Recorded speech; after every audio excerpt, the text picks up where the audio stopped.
I'm Alan Dale from Gale Force Winds, and there is nothing better than being back on the Building in Newfoundland and Labrador podcast. Here we are, 2024 at the Women in Construction event. Rhonda, tell us what we're about to experience here today. Well, Alan, this is our third annual Women in Construction event. We have a little over 200 women joining us today.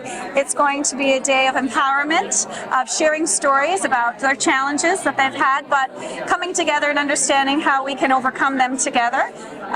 So really looking forward to a productive day. I think we have well over 16 women participating in today's panel. So thank you to those guys who have come forward and shared their ideas and suggestions for these really empowering panels. So we're really looking forward to a productive day. Rhonda, how have you seen the event evolve over 3 years? From where you started, your idea to create this to today. Talk to me about that. So I think our first one, we had about 120 women, and we had women at the top of their field sharing their points of impacts and challenges that they've encountered, but how they've overcome them.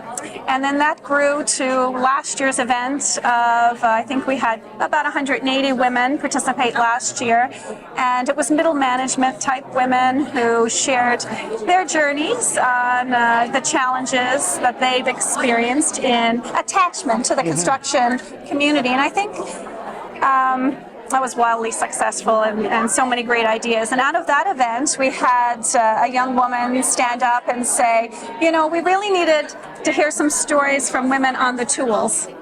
So we're like, great idea. And she will be featured today. She's actually getting married this weekend, so she's unable to join us. But she has a video message for our group today. So excited to, have women come together and men because we need male allies. This event is open to all genders.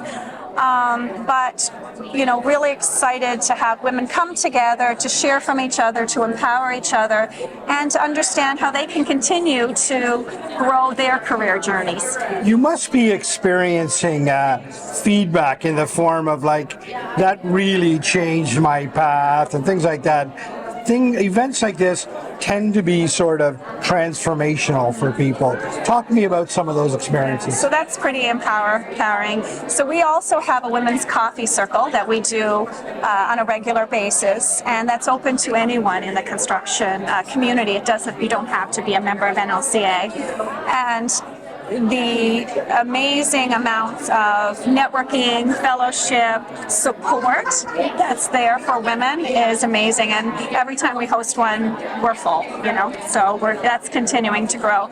We also have an amazing education and training program for women. So, we encourage women to reach out to us with their ideas on what they need as supports in regards to continue to advance their careers. So we're very nimble at putting that together. But yeah, you're right. The stories that we hear, the emails that we get, the phone calls I get on a regular basis, to say, hey, applied for that job and I got it, or I freshened up my resume, or I went in and I haven't had a raise for a period of time, but I went in and negotiated a raise. So excited.